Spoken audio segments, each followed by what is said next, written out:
Deus está morto. Com essa afirmação, Nietzsche deu início ao pós-modernismo, um conceito que apresenta novas ideologias liberais, teorias sociais e econômicas. Seja bem-vindo ao Minha Vez de hoje com o tema Pós-modernidade.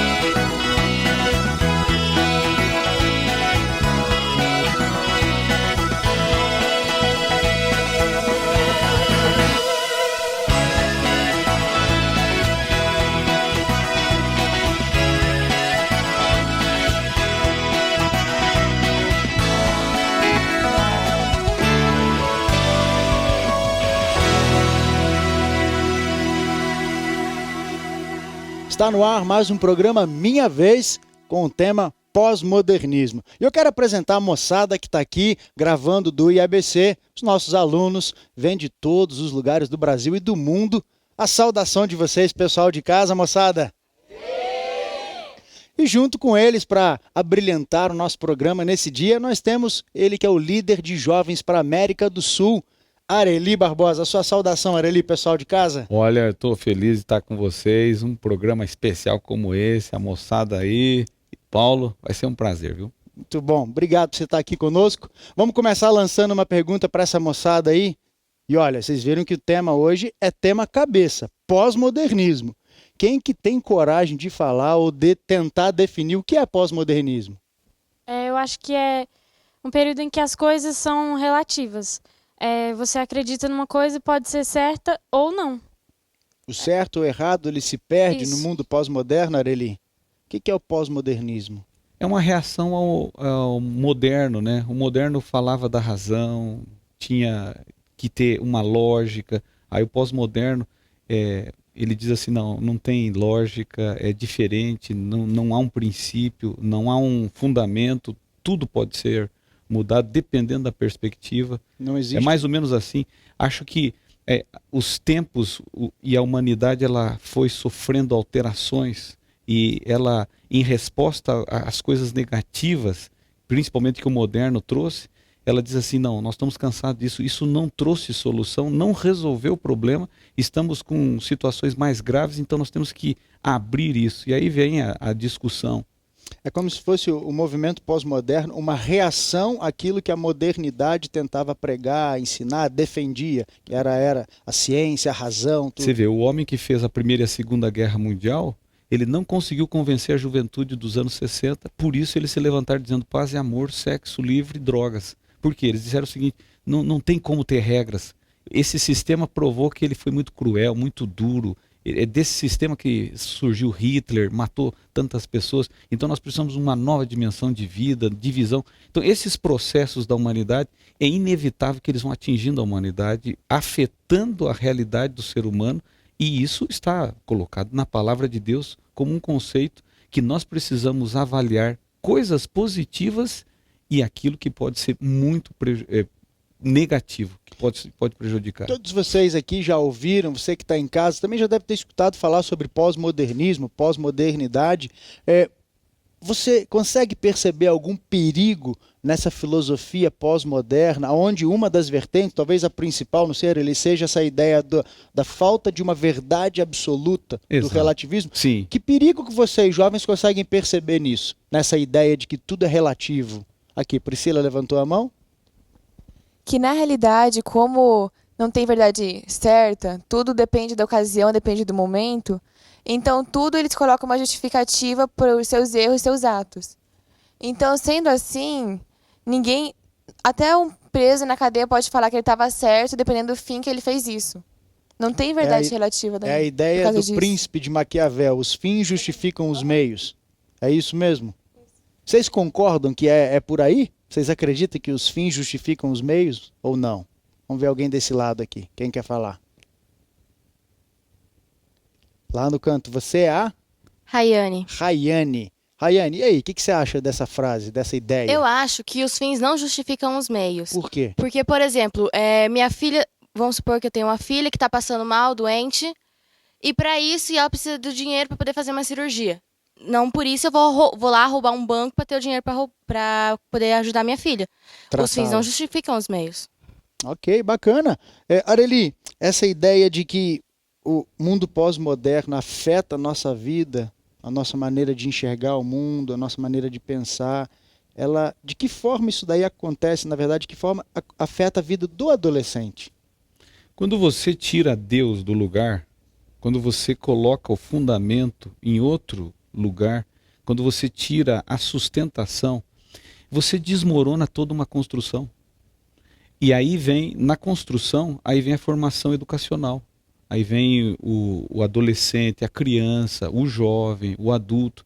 Você afeta a princípios de educação, então procedimentos de educação. Por exemplo, eu fui educado de uma forma bem diferente do que hoje a sociedade apresenta a educação para a garotada. Você entendeu? Então, isso tudo retrata o que o pós-modernismo colocou. Ele tirou a verdade absoluta e ele colocou algo relativo. E ele deixou aberto para várias opiniões. Interessante, quando tirou Deus, colocou outro Deus. Na verdade, um preencheu o lugar do outro. E hoje o ser humano muitas vezes diz, não, eu sou o próprio Deus da minha vida. Eu comando, governo e eu faço do jeito que eu penso. É comum hoje você escutar, eu acho, eu penso, eu sinto. E é uma referência a isso. A gente costuma dizer que é a época do achismo, né? Exatamente. Todo mundo acha alguma coisa, todo mundo tem uma opinião. Exatamente. E como hoje em dia a tecnologia facilitou a gente ter a oportunidade de se comunicar, de falar, então hoje em dia você entra lá na rede social, você entra no seu Facebook lá e você fala lá alguma coisa para milhões de pessoas terem acesso àquela informação. Então você começa ali a pregar talvez a sua verdade, e se você tiver adeptos, aquela sua verdade, ela se transforma às vezes numa verdade de um grande grupo, uma corrente de pessoas que vai querer caminhar naquela direção. Dependendo da tua eloquência, o que ela estava falando ali, né?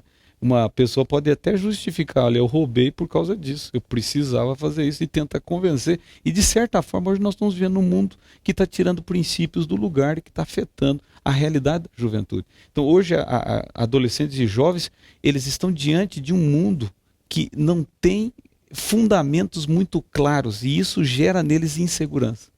E junto com esse relativo... Você sabe que uma das principais regras de educação é aprender a definir limites. É interessante. É importante você saber até aqui eu posso ir, até ali eu não posso, de lá eu não posso passar. Então, é mais ou menos em cima disso que eu ia fazer um comentário, que a Renatinha tinha falado da questão do relativismo. Então, assim, quando tudo é relativo, quando não existe uma verdade absoluta, um único caminho, uma única maneira, mas você passa a ter agora ideias variadas, você tem mais liberdade.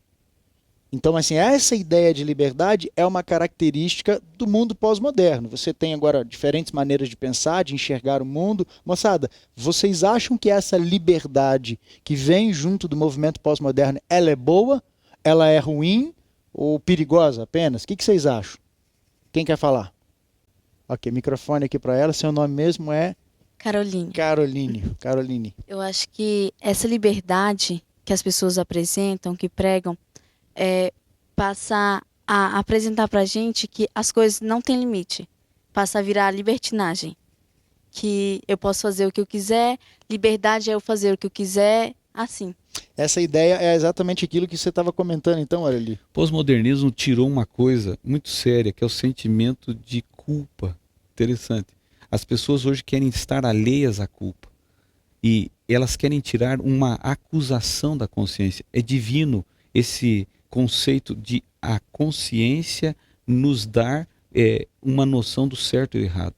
Então o ser humano pós-moderno, ele quer se afastar disso. Não tem culpa nisso. O que eu fiz justificou, porque eu precisava daquele dinheiro, eu precisava roubar. Então eu posso sair daqui com a consciência tranquila de que eu não cometi nenhum delito. Então esse é um assunto que é complexo para a juventude que vem, a moçada que vem, porque nós perdemos referências, princípios, lutar por que causa. Esse é um grande desafio da nossa época. Lutar por que bandeira, você entendeu? E quando não existe uma definição clara, a juventude e a moçada, os adolescentes, eles vão encontrando. Por isso hoje é comum um time de futebol ser popular, Hoje é comum as pessoas abraçarem um baile funk ou adotarem uma postura de vida de acordo com um conceito musical, porque eles sentem a carência de estar defendendo uma bandeira. Interessante. Então, na No verdade- mundo relativo, eles querem um princípio para viver. Às vezes está errado, segundo alguns padrões morais, mas eles estão vivendo. Na verdade, o que acontece hoje é que você não tem mais uma bandeira, mas você tem um monte de bandeira e cada um levanta uma e a gente fica assim um pouco perdido. Mas que bandeira que eu vou levantar aqui? Que bandeira que eu vou defender, né? Ok, Renatinha, quer falar? Eu acho isso perigoso porque, assim, a Bíblia tem verdades absolutas e com o pós-modernismo, cada um meio que cria regras ou verdades que eles acreditam e que nem sempre são de acordo com o que a Bíblia diz, mas aí eles criam, vamos dizer, desculpas para justificar no que acreditam ou não. Adeli, no mundo pós-moderno, não acontece assim, de fato, não existem mais regras, né? Não existem mais leis. O que aconteceu com essas regras e leis? Porque Não, elas existem, elas estão aí, porque o mundo pós-moderno não aboliu as leis de trânsito, não aboliu o sistema Código judiciário, exato, o Código Civil, a nossa estrutura como Estado. Mas princípios do cristianismo, princípios bíblicos, conceitos da palavra de Deus, esses talvez foram os alvos maiores e que foram tirados do lugar. Note que você abriu o programa falando não a Deus, né? E a palavra de Deus lá em Salmos diz: o nécio diz no seu coração não há Deus. Então tiraram do lugar a base e o fundamento de toda a estrutura. E aí isso gera uma desordem natural, que é um conceito muito próprio do pós-modernismo. Uma desordem, mas aparentemente ordenada. Deixa tudo isso flutuar junto, que eles vão chegar num resultado final. Mas isso é antibíblico, está fora do princípio. Quando nós abordamos educação, então estamos falando aqui para um grupo de jovens, a gente precisa entender que há necessidade de ter limites, de ter princípios e de defender e de Regras. viver. Exatamente. de ter regras. Por exemplo, você tem que ter regras para namoro. Você quer ser feliz, você tem que ter regras. Você tem que ter princípios para o casamento. Você quer sustentar um casamento por toda uma vida, tem que ter princípios e regras. Por exemplo, o pós-modernismo feria um pouco o casamento, o lar. Você entende? Se você quer ter uma vida diferente, você tem que assumir que você vai ter que ter princípios. E esse é um conceito hoje meio contrário. Pagar o preço, por exemplo, frases bíblicas, tomar a cruz e seguir a Jesus.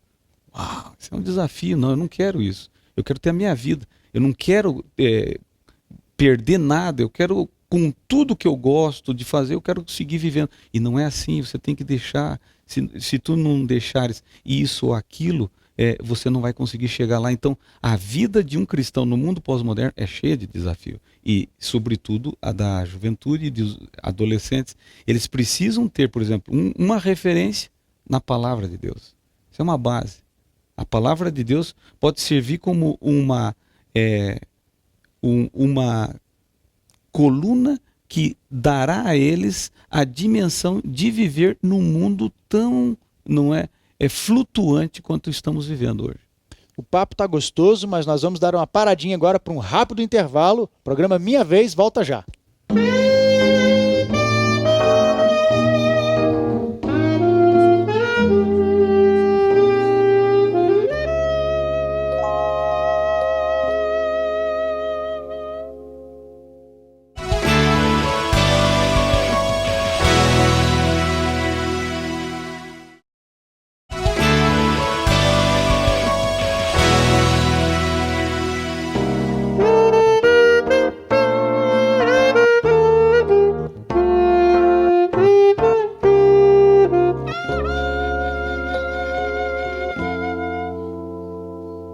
Estamos de volta com o programa Minha Vez, hoje falando sobre pós-modernismo. Nós estamos aqui muito confortáveis, Areli Barbosa, a moçada, nos estúdios do IABC.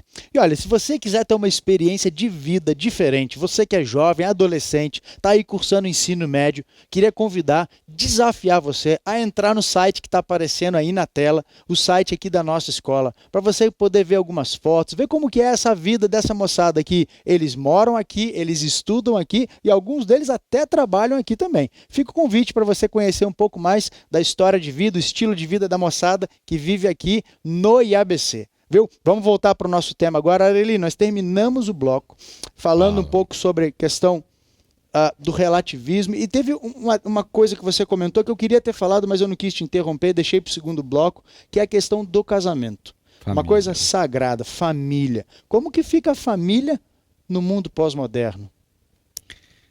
Tudo começa com assim diz o Senhor. Deus criou o homem e ele criou a família. Ao criar o homem e a família, ele colocou regras. Ele estabeleceu para esse relacionamento os conceitos que iriam trazer felicidade. A Bíblia diz: deixará o homem seu pai e sua mãe, unir-se à sua mulher, tornar-se-ão os dois uma só carne. Então, são fundamentos que a palavra de Deus coloca na vida do casal, dando a eles uma perspectiva e um futuro feliz. A Bíblia fala sobre o respeito, a Bíblia fala sobre limites nesse relacionamento. Então, todo o nosso conceito de lar e família, ele vem da palavra de Deus. O pós-modernismo, ele abala um pouco isso. Ele diz: não, podemos colocar algumas coisas mais aqui. E aí começa o choque e as tensões. Porque entre o assim diz o Senhor e o que o pós-modernismo diz, existe um vale bem, existe um abismo bem grande. É como se aquilo que a Bíblia está dizendo que é sagrado, que é o matrimônio, o casamento, o pós-modernismo diz assim: não, olha, não deu certo com esse, então procura uma outra pessoa até você achar alguém que vai te fazer feliz. Então, aquilo que é sólido, absoluto, eterno, até que a morte o separe, no pós-modernismo se torna descartável. Você vê que essa situação, essa descrença que gerou o pós-modernismo, o modernismo e outros movimentos históricos, sempre é uma coisa para se avaliar. Surge por causa de uma deformação do cristianismo. Um exagero, um autoritarismo exagerado do poder religioso da época dominante, você entendeu? Quando você olha a palavra de Deus, quando você vê Deus agindo com o seu povo, ele sempre manteve uma linha entre o Deus dando as suas ordens e pedindo para o seu povo respeitá-las. Mas eram coisas justas e coisas que seriam transformariam aquele ambiente num ambiente de segurança e de paz. Mas quando você cria um exagero ou coloca regras adicionais ou coloca uma definição, um mandamento que Deus não colocou, então isso pode gerar um excesso e uma tensão, e aí surgem movimentos contrários, porque está errado. Por exemplo, eu só posso confessar os meus pecados a um homem.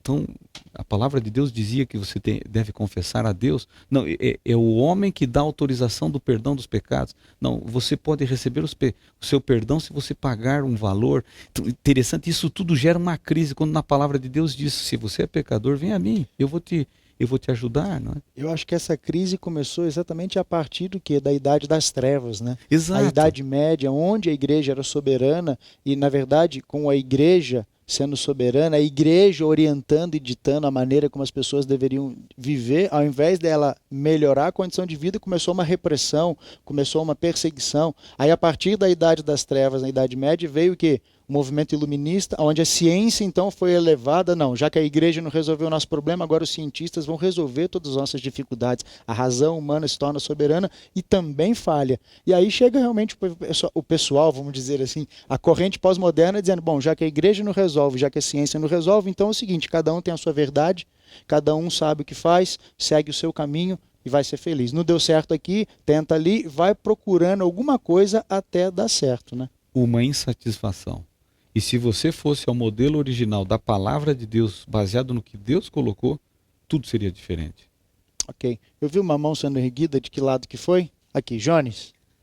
Paulo, teve a era modernista, depois a era pós-modernista.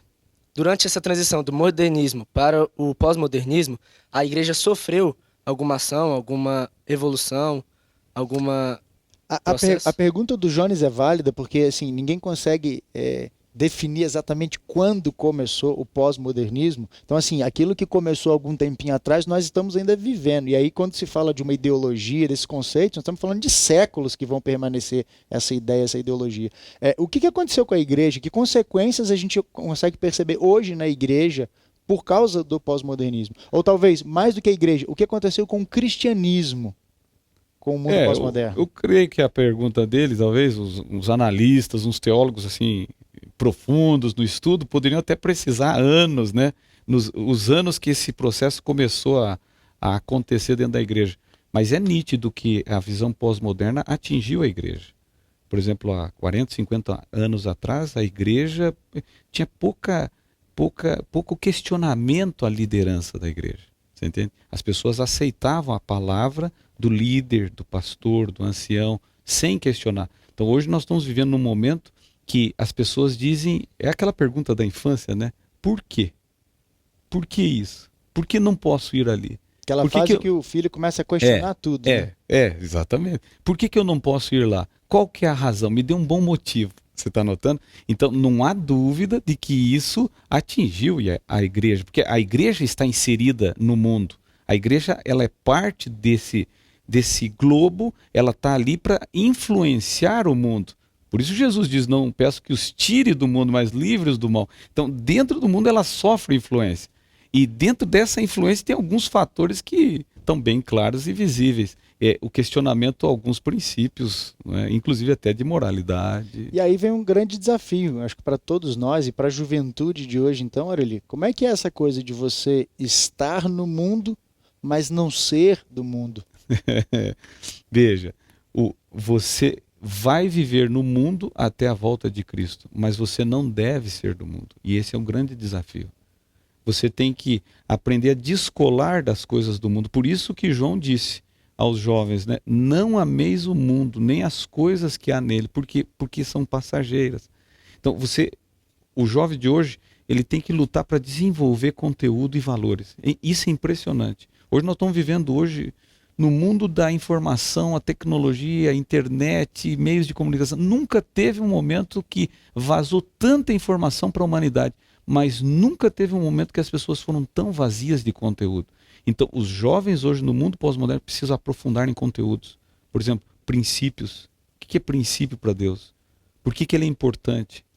Por que é importante eu ter um princípio e uma filosofia de honestidade, de lealdade numa prova do vestibular, numa prova de matemática? Por que eu preciso ser leal? Porque isso também vai afetar o meu relacionamento com meus pais, o meu relacionamento com o meu namoro, futuramente no meu casamento. Eu desenvolvo um princípio, não, isso é um norte na minha vida. Eu vou ser honesto em finanças, eu vou ser cuidadoso, vou ser leal com os princípios da empresa. Interessante, quando o mundo pós-moderno apresentou a proposta, ele não imaginou que ele poderia causar. As pessoas estão buscando, não é, algo. E a palavra de Deus diz, há um caminho já traçado. E nós precisamos entender que a nossa vida precisa ter referências. Se você parar para pensar aqui, e você que está nos assistindo, alguma coisa boa que você tenha, inevitavelmente você herda de uma pessoa, de alguém que marcou a tua vida. Não é aquele fulano, foi aquele líder religioso, foi o meu pai falecido, não foi um vizinho que nós tivemos, era uma referência, ele era educado, Então, esses são conceitos que precisam ser desenvolvidos. Pense nas gerações futuras. Quem serão os grandes modelos para o futuro? Porque vocês vão crescer. Então, serão os grandes do futuro aqueles que têm conteúdos sólidos em princípios cristãos. E não se esqueçam, os grandes homens desse mundo são homens que desenvolvem conceitos e princípios. Por exemplo, eu estava lendo a história de um empresário, velho empresário, de uma das grandes empresas brasileiras, ele falando que ele acorda todos os dias às 5 da manhã para fazer exercício, ter um momento para pensar e começar o dia. Olha só, desenvolveu princípios de saúde. Eu vou acordar cedo, não é? E começar a minha vida. Tem um momento de reflexão. Exatamente. Você vê, ele desenvolveu um conceito e um princípio. O que para nós cristãos seria um momento ali de comunhão com Deus. Exatamente. De buscar orientação para aquele dia. Exatamente. Isso é importante. Então, viver nesse mundo, mas não ser desse mundo. Você precisa influenciar. E uma coisa, Paulo, que o pós-modernismo ajuda demais o cristianismo, sabe o que é? O pós-modernismo, ele deixa as pessoas abertas. As pessoas não têm preconceitos. Esse seria um ponto positivo do pós-modernismo. Excelente, para testemunhar, para ser um Caleb, para falar, para dar uma mensagem, porque as pessoas estão abertas, sem preconceitos.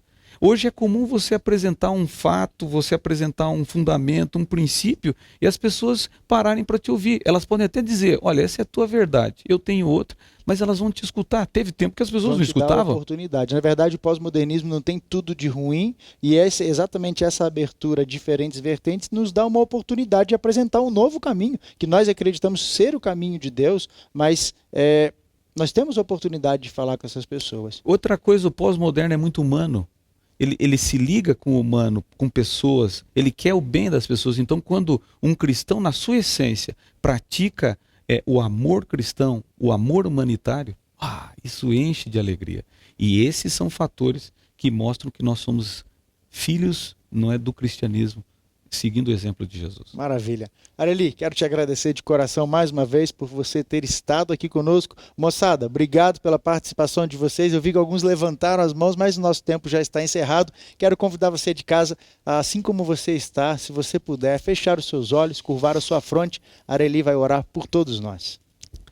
Querido Deus, muito obrigado. Foi muito bom podermos discutir fatos do mundo atual, aonde estamos inseridos, tirar pontos positivos, aprender daquilo que é negativo e, acima de tudo, fundamentar nossa vida na Tua palavra, seguir Teus princípios e ajudar as pessoas a entender Teu amor. Abençoe a cada jovem, os que nos assistem, ao Paulo, que é o apresentador desse programa, em nome de Jesus. Amém. Obrigado a você que nos acompanhou aí do outro lado. A gente se vê aqui na Novo Tempo. Forte abraço.